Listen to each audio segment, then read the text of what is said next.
The famous Indian sage Nisargadatta Maharaj, he was known for his teaching of abiding in one's I amness.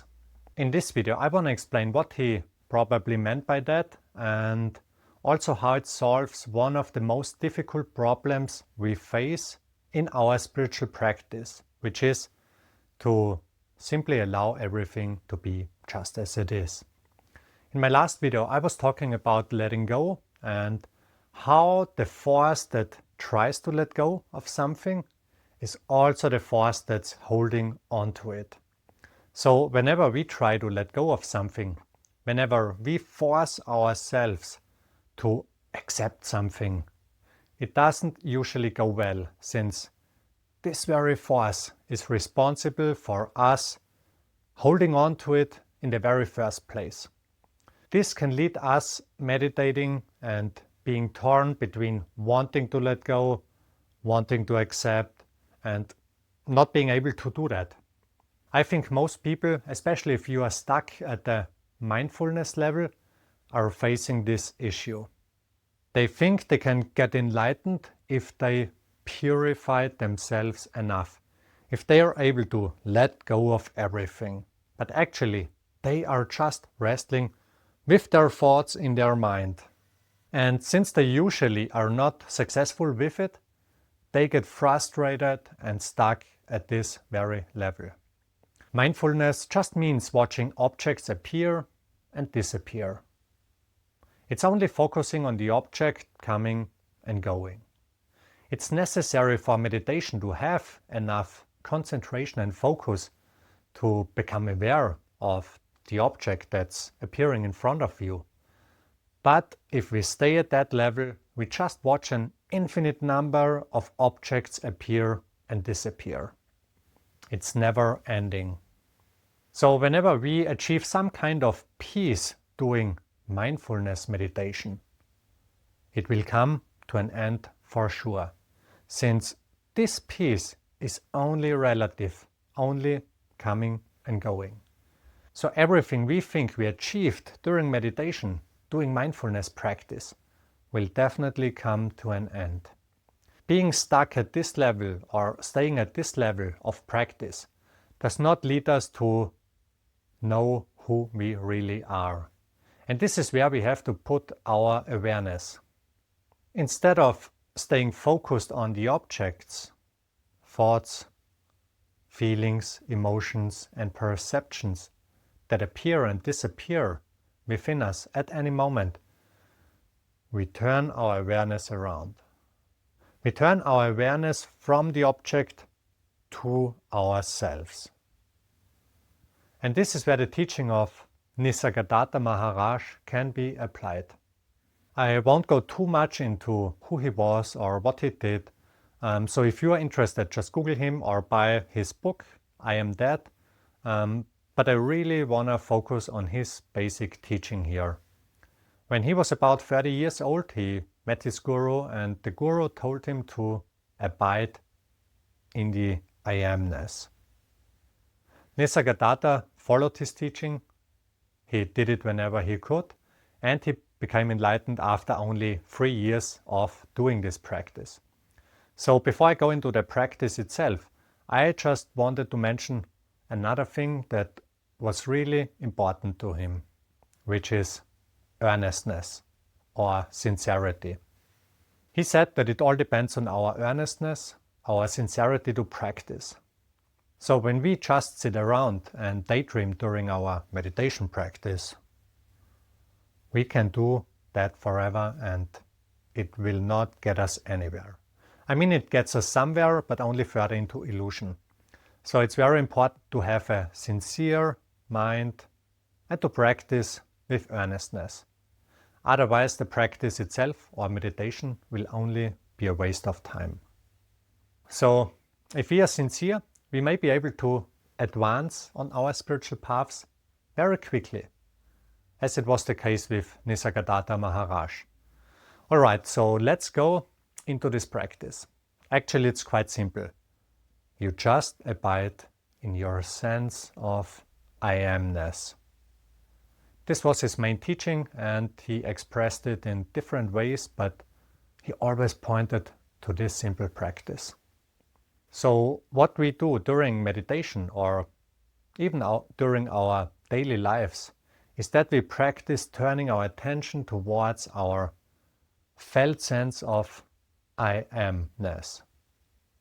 Just pause this video and try it for yourself right now.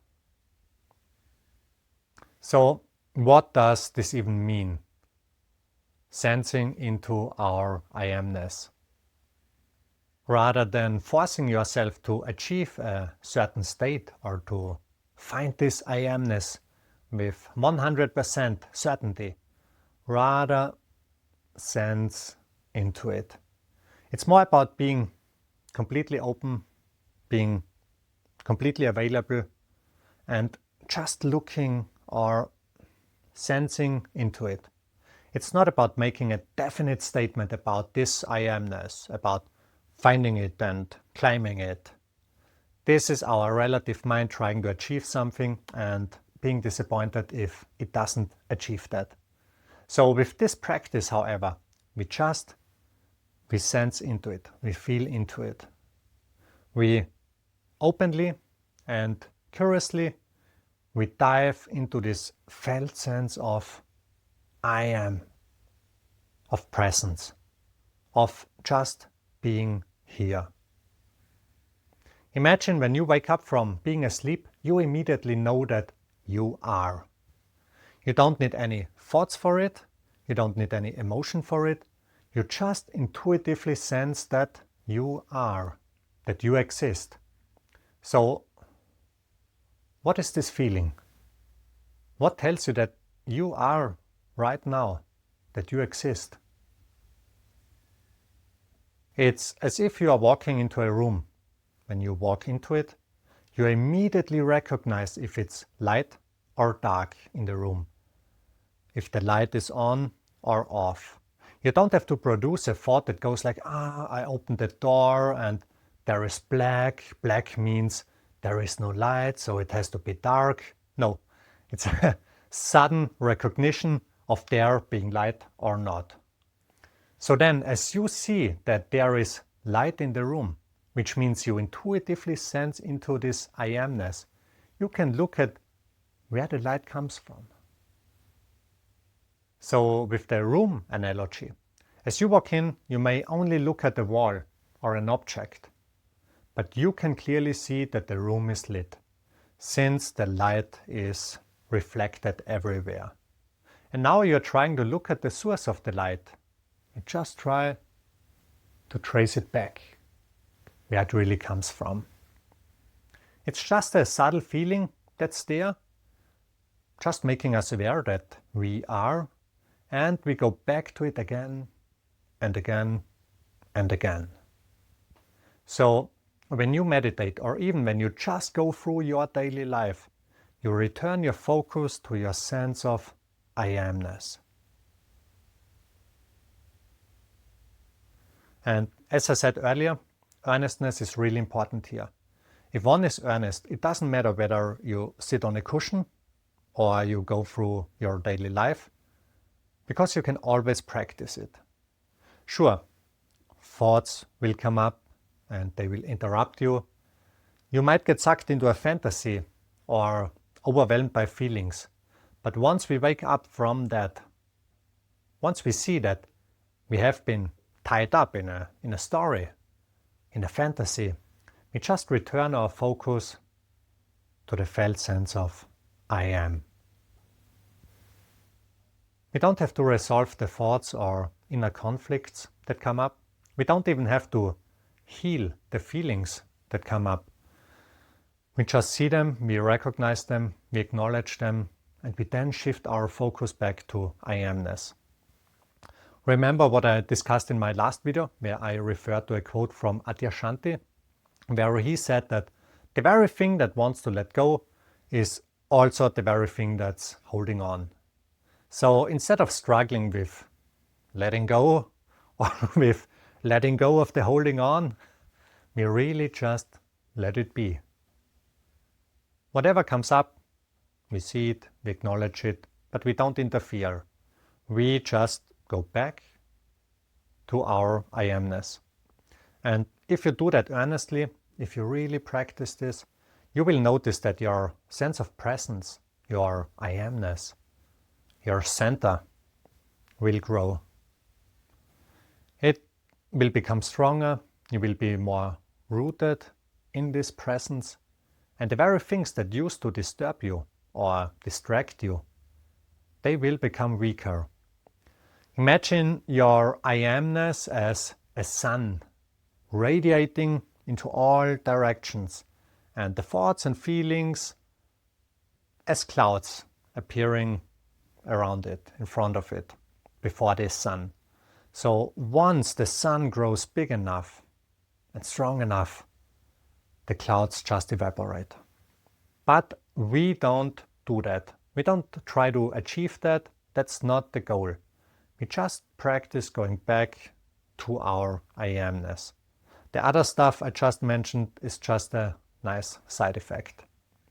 So in the beginning, you may need some faith that it really works, and also the courage to shift your focus from the compelling story in your mind back to the I amness.